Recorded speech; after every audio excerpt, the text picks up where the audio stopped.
Alhamdulillah.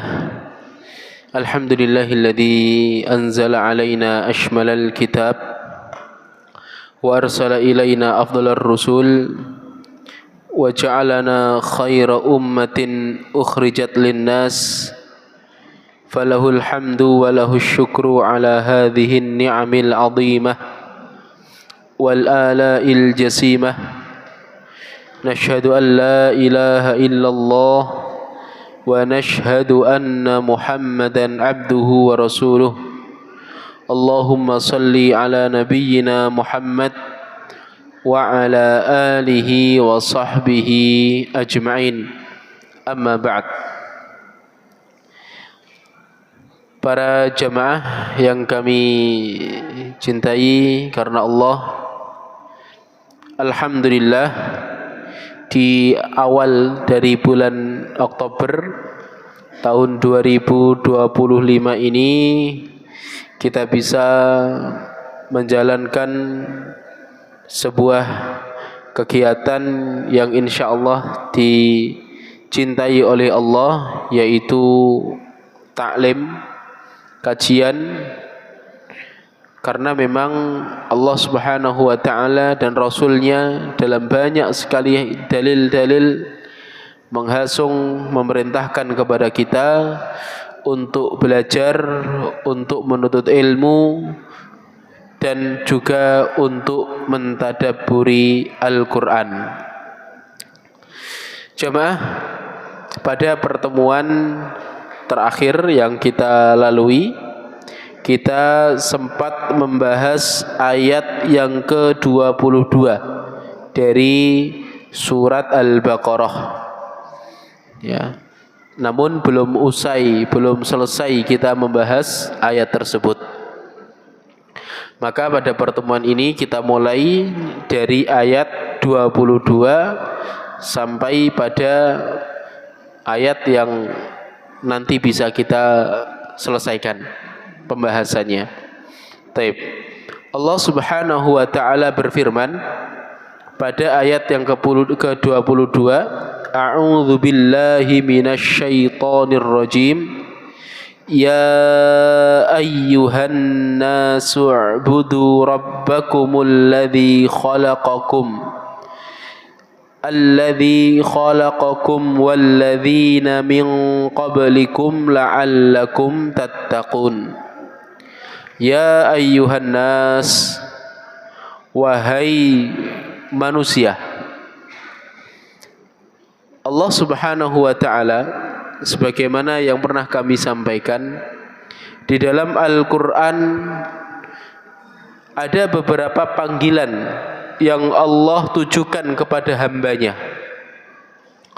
Ada panggilan tersebut dipanggil secara umum. Ya ayyuhan nas, wahai semua manusia, an-nas. Beberapa ulama jamaah mengatakan jika ada an-nas, ya, yang mana tidak disertai dengan jin, maka nas di situ juga diarahkan kepada jin juga. Artinya ya ayyuhan nas masuk dalam panggilan ini adalah jin. Tapi kalau disebutkan jin dan manusia, jin dan nas, maka jin sendiri, nas sendiri. Sebagian ulama ada yang mengatakan seperti itu. Ma'asyiral muslimin, ada terkadang panggilan itu ya bani Adam, wahai anak Adam. Dan kita semuanya ini anak Adam jemaah. Ada terkadang panggilan tersebut lebih spesifik. Kita dipanggil berdasarkan keyakinan kita. Ya ayyuhalladzina amanu, dan lain sebagainya. Ma'asyiral muslimin, pada ayat ini Allah Subhanahu wa ta'ala memanggil kita secara umum, wahai manusia semuanya. Entah itu yang mukmin, entah itu yang munafik, entah itu yang kafir. Karena sebelum panggilan ini sebelum panggilan ya ayuhan nas pada ayat yang ke-22, Allah terlebih dahulu menyebutkan jenis-jenis manusia. Ada yang mukmin, ada yang kafir, dan ada yang munafik, yang begitu panjang pembahasannya. Maka ini panggilan ditujukan untuk umum. Apa setelah panggilan itu? Ternyata ada perintah, jemaah. Wahai seluruh manusia, u'budu, sembahlah. Sembah siapa? Rabbakum. Sembahlah Tuhanmu. Allah Subhanahu wa taala di sini tidak mengatakan ya ayyuhan nasu ubudullah. Wahai manusia, sembahlah Allah. Kenapa ma'asyiral muslimin? Karena jenis-jenis manusia yang barusan disebutkan itu ada yang tidak beriman kepada Allah. Maka di sini Allah tidak mengenalkan siapa namanya terlebih dahulu. Tapi Allah kenalkan apa kedudukan Allah, yaitu Tuhan. Wahai manusia, sembahlah Tuhan kalian.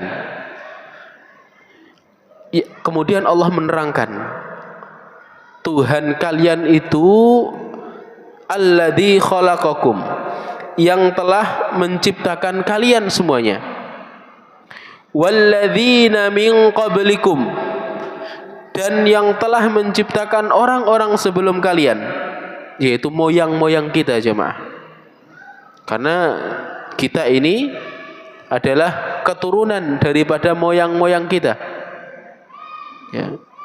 Dan kalau kita renungi, ma'asyiral muslimin, kalau kita renungi bahwasanya kehidupan ini kita itu bukan pelaku pertama.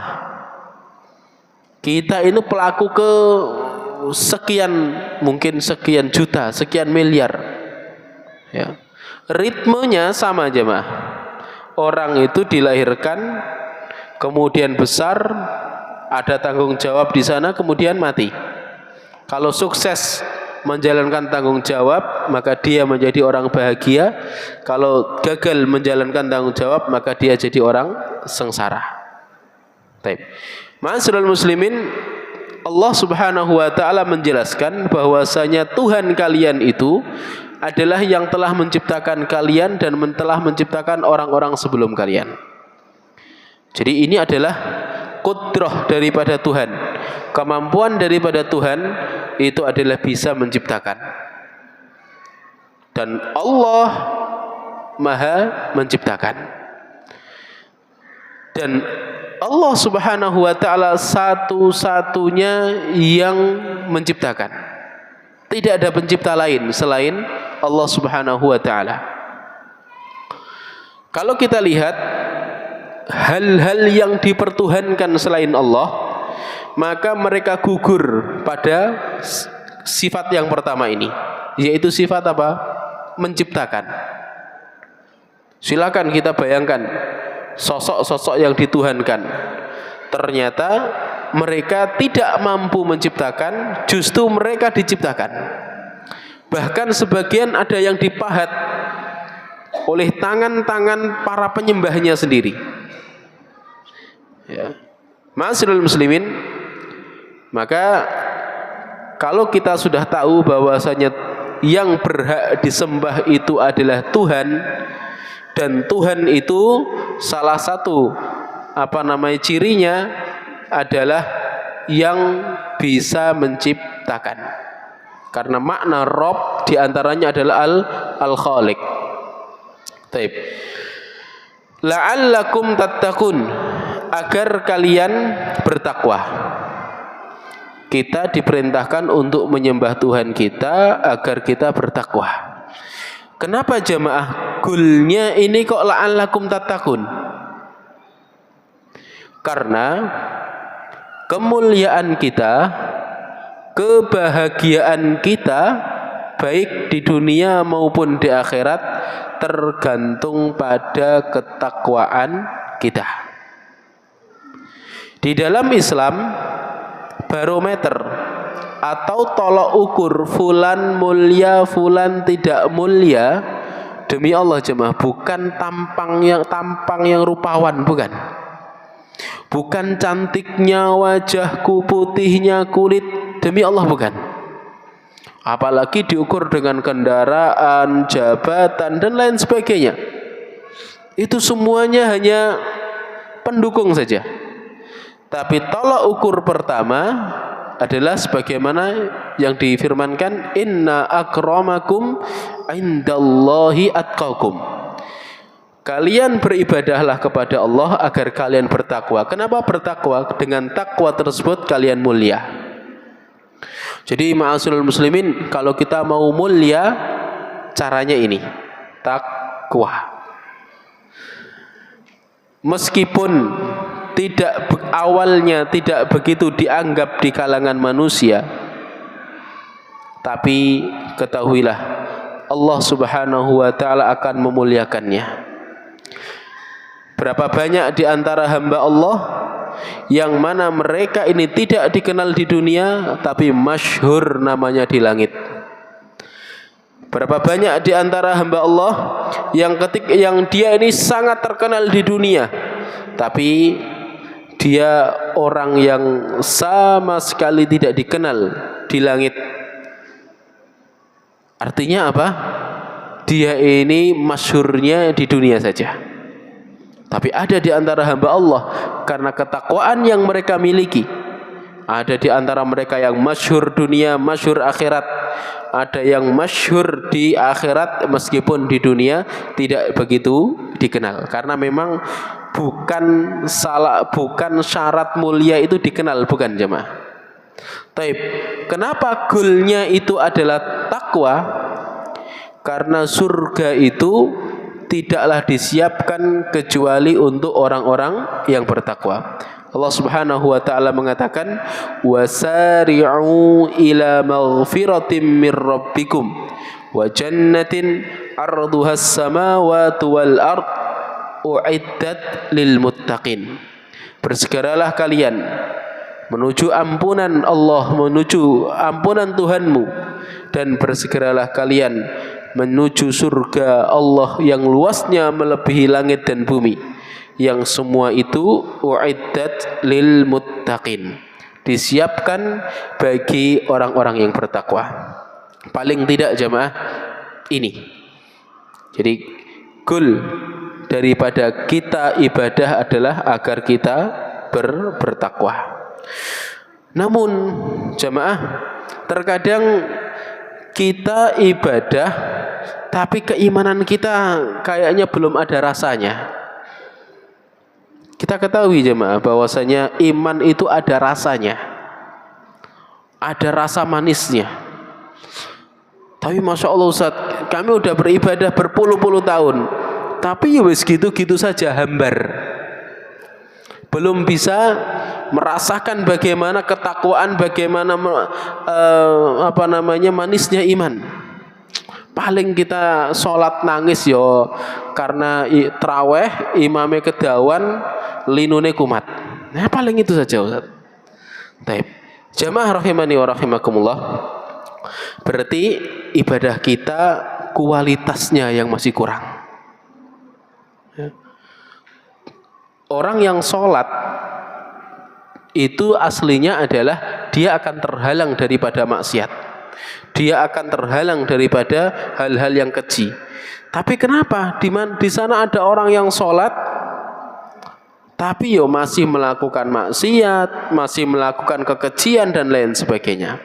Karena sholatnya ini belum berkualitas, sehingga belum membuahkan rasa takwa.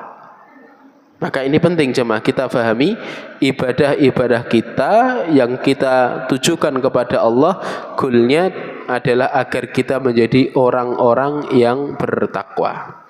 Taib. Kemudian Allah Subhanahu wa taala menerangkan tentang dirinya, bahwasanya Tuhan kalian itu alladzi ja'ala lakumul arda firasya. Tuhan kalian adalah Tuhan yang telah menjadikan lakum bagi kalian al-ardo, bumi itu firasya, hamparan, sehingga kita bisa nyaman jamaah untuk untuk hidup di atas bumi ini. Kita berjalan ke sana kemari enak, enjoy. Kenapa? Karena bumi ini dihamparkan oleh Allah Subhanahu wa taala. Was-samaa'a binaa'a. Dan Allah yaitu Tuhanmu telah menjadikan langit sebagai atap. Apalagi jika langit tersebut dalam keadaan cerah, kemudian di sana ada bintang-bintang yang bersinar kerlap-kerlip, diiringi dengan bulan purnama yang begitu syahdu, maka suasana malam semakin indah. Dan ini adalah kudrah, dan ini adalah hal yang ditentukan oleh Allah Subhanahu wa taala. Wa anzala minas samaa'i maa'a, dan anzala telah menurunkan, Tuhanmu tersebut telah menurunkan minas samaa'i, dari langit, ma'a, air. Taib jamaah, kita merenung sejenak. Biasanya di pelajaran-pelajaran yang berkaitan dengan hujan sering disebutkan proses terjadinya hujan adalah di mana air terkena panas matahari kemudian menguap, kemudian berkumpul di awan, dan ketika sudah sampai titik jenuh kemudian turun hujan. Itu adalah teori hujan. Tapi kita lupa jemaah menyisipkan nilai keimanan di situ.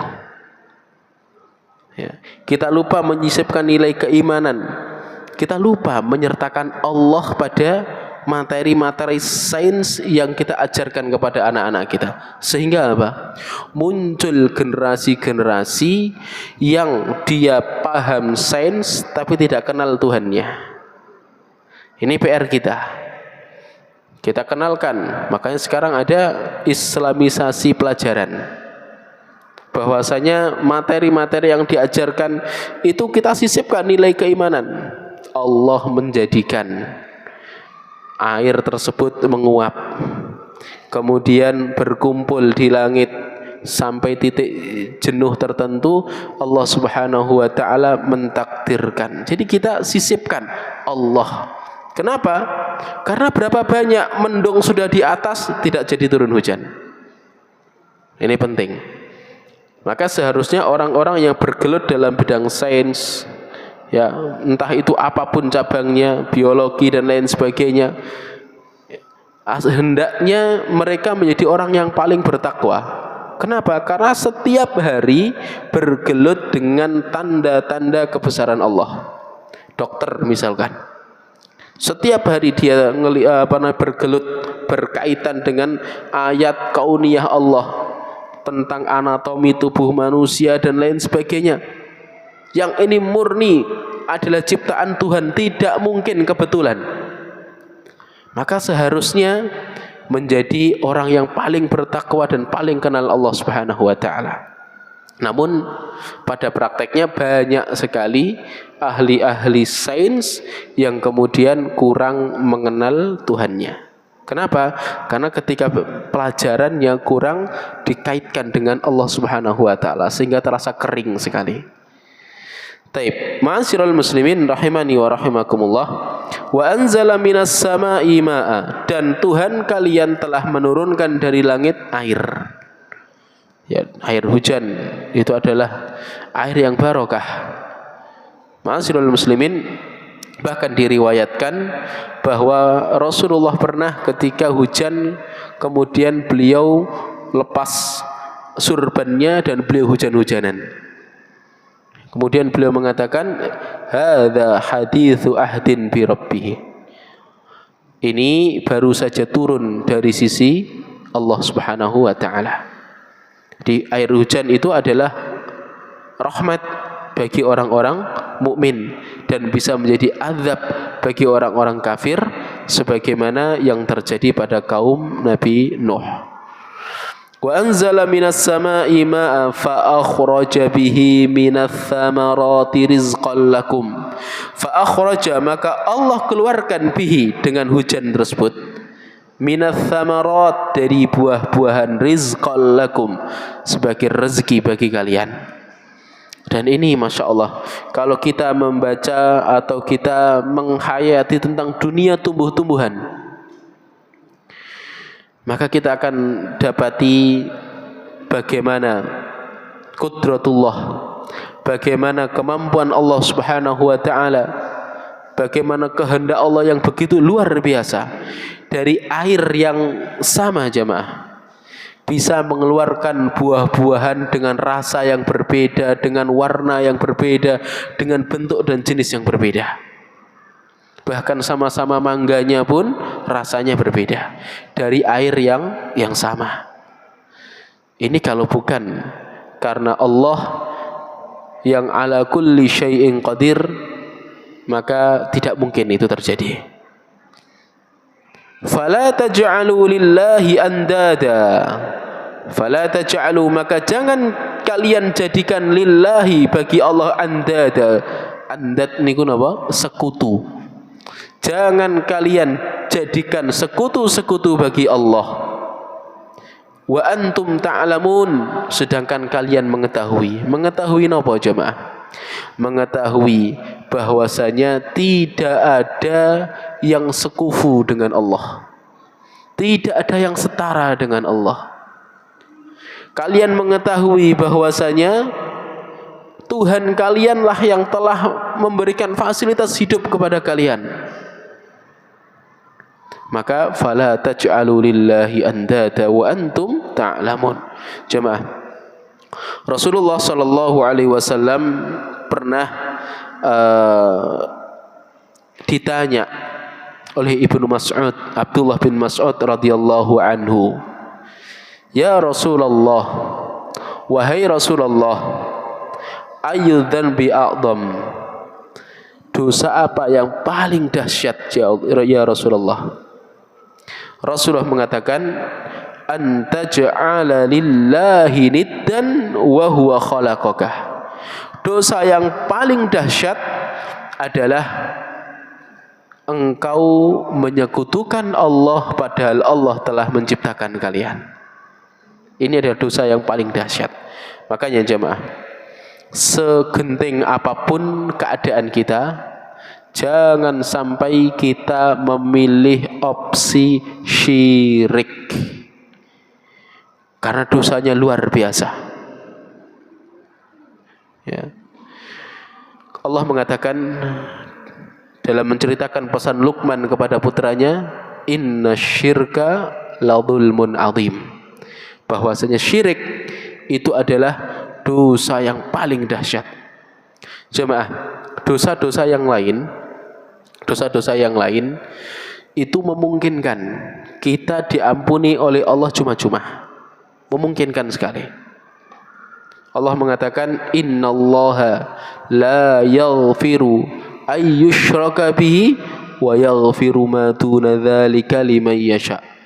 Bahwasanya Allah itu tidak mengampuni dosa syirik, dan Allah mengampuni dosa di bawah syirik bagi yang Allah kehendaki. Dosa-dosa yang lain itu ada potensi kita mendapatkan ampunan Allah cuma-cuma. Meskipun belum sempat taubat, bisa jadi Allah mengampuni kita begitu saja, cuma-cuma. Tapi kalau syirik tidak mungkin jemaah. Kalau mau diampuni dari dosa syirik harus taubat. Harus taubat, taubatan nasuhah. Dan syirik itu Masya Allah jemaah, Allah pernah menyampaikan kepada Rasulullah, "La in asyrakta la yahbatanna amaluka." Wahai Muhammad, jika engkau melakukan syirik, hangus semua amalanmu. Baik. Ini saking bahayanya. Dan jemaah, kemarin sudah kami sampaikan bahwasanya ayat ke-22 ini jemaah, atau 21 ini, ayat yang ke-21 ini adalah perintah pertama dalam urutan mushaf Al-Quran. Kalau jenengan buka dari Al-Fatihah, belum ada perintah sama sekali jemaah.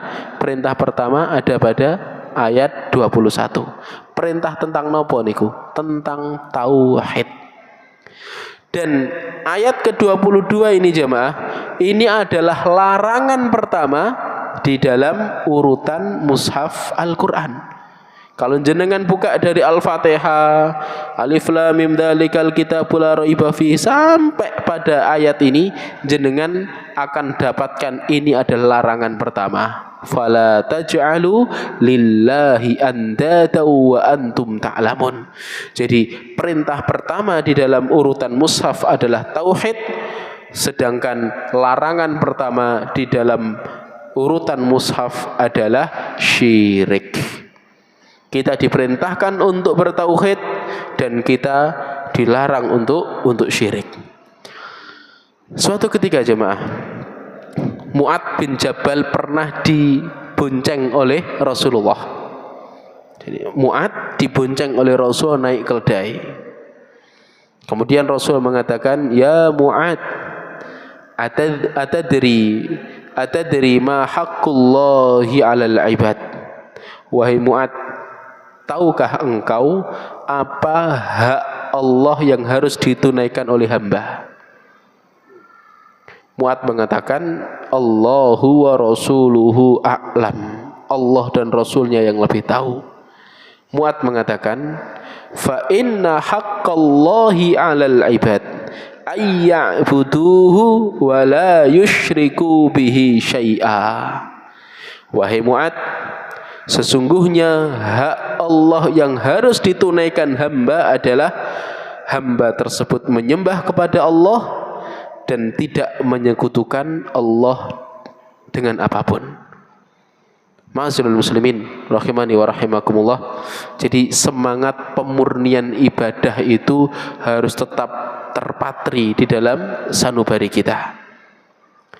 Jangan sampai dengan gaya hidup pragmatisme yang ada pada masyarakat kita ini, kemudian kita menghalalkan segala cara, bahkan menerjang kesyirikan. Taib jemaah, Rasulullah Shallallahu Alaihi Wasallam saking hati-hatinya terhadap urusan syirik ini jemaah, bahkan Rasulullah Shallallahu Alaihi Wasallam mewanti-wanti para sahabatnya. Bahkan Nabi Ibrahim berdoa kepada Allah. Ya, Nabi Ibrahim berdoa kepada Allah, Rabbi, ya Allah, jauhkanlah aku dan anak keturunanku dari menyembah berhala. Dan syirik itu jamaah bukan cuman kita ataupun ada orang sujud kepada berhala, bukan cuman itu jamaah. Ya, itu syirik yang dahsyat sekali. Syirik itu ada kaitannya dengan hati, ada juga kaitannya dengan amalan, ada kaitannya dengan lisan. Bahkan jemaah, ada hadis yang menerangkan ya bahwasanya ada riwayat yang mengatakan Ibnu Abbas, ya, dalam riwayat ini Ibnu Abbas, dan dalam riwayat lain ini adalah dari Rasulullah, ya. Diriwayatkan oleh Imam An-Nasa'i dan Ibnu Majah an Ibni Abbas, dari Ibnu Abbas radhiyallahu anhuma, qala rajulun lin nabi, ada laki-laki yang ketemu yang berkata kepada Nabi, masya Allahu wa syi'ta, terserah Allah dan terserah engkau wahai Rasulullah. Terserah Allah dan terserah engkau ya Rasulullah. Rasulullah langsung mengatakan, aja'altani lillahi niddan, engkau menjadikanku tandingan bagi Allah? Ada orang mengatakan terserah Allah dan terserah engkau ya Rasulullah. Orang ini tidak sujud kepada berhala mboten, tidak menyembelih untuk jin mboten. Orang ini hanya mengatakan terserah Allah dan terserah engkau ya Rasulullah. Rasulullah kemudian menegur, aja'altani lillahi niddan, apakah engkau menjadikan aku sebagai tandingan untuk Allah? Kul, katakanlah, masya Allah wahdah, terserah Allah saja. Ya. Ini artinya apa jemaah? Rasulullah urusan ucapan mengajarkan kepada kita jangan sampai kita sembrono dalam urusan ucapan. Ya. Ini para sahabat ini yakin betul bahwasanya kehendak Rasulullah itu di bawah kehendak Allah. Tapi saking hati-hatinya Rasulullah, bahkan urusan dan saja beliau tidak menyukai. Ya, kita tuh boleh mengatakan atas kehendak Allah kemudian kehendakmu. Lah ini tidak masalah. Karena kemudian itu berarti derajatnya setelah daripada kehendak Allah. Tapi kalau dan ini setara. Ya, memungkinkan bermakna setara. Ya. Ma'asyiral muslimin rahimani wa rahimakumullah. Maka saking dahsyatnya urusan kesyirikan, Rasulullah sampai taraf seperti itu.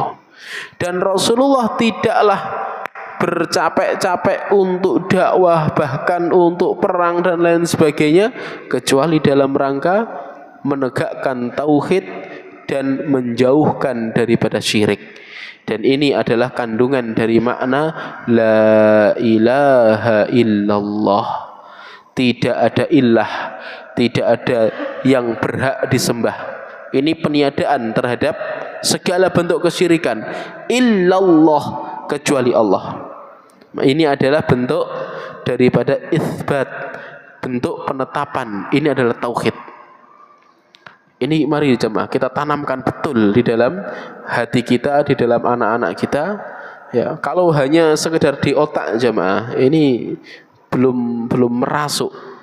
Harus kita masukkan lagi ke dalam hati tentang urusan tauhid. Kalau kita butuh sesuatu, sebelum kita mengetok pintu-pintu rumah manusia sebagai implementasi tauhid kita, bukti tauhid kita tengadahkan tangan kita kepada Allah. Ini praktek tauhid jemaah. Jangan sampai kita mengeluh terlebih dahulu kepada makhluk, kita lupa untuk mengeluh kepada Khalik. Jemaah, manusia itu nek disambati pisan pindo mungkin masih perhatian jemaah. Tapi ping 3, ping 4, ping 5 bosen. Halah iki rene paling gak utang duit. Walah iki mepet-mepet iki biasa ya ono geleme iki. Ada udang di balik batu. Itu sifat manusia. Tapi kalau kita berdoa kepada Allah, maka Allah itu sangat senang kalau kita meminta kepadanya. Monggo kita minta apapun. Silahkan jemaah. Ya, Allah Subhanahu wa taala sangat senang dan Allah akan mengabulkan. Pernah kita bahas tentang pengabulan doa. Bahwasanya pada dasarnya semua doa itu akan diijabahi oleh Allah Subhanahu wa taala. Adapun bentuk, waktu dan lain sebagainya terserah Allah. Kecuali di sana orangnya melakukan penghalang. Barakallahu fikum, hadanallahu wa iyyakum ajmain. Semoga Allah Subhanahu wa taala memberikan kita ilmu yang bermanfaat dan ilmu niku untuk diamalkan. Barakallahu fikum. Assalamualaikum warahmatullahi wabarakatuh.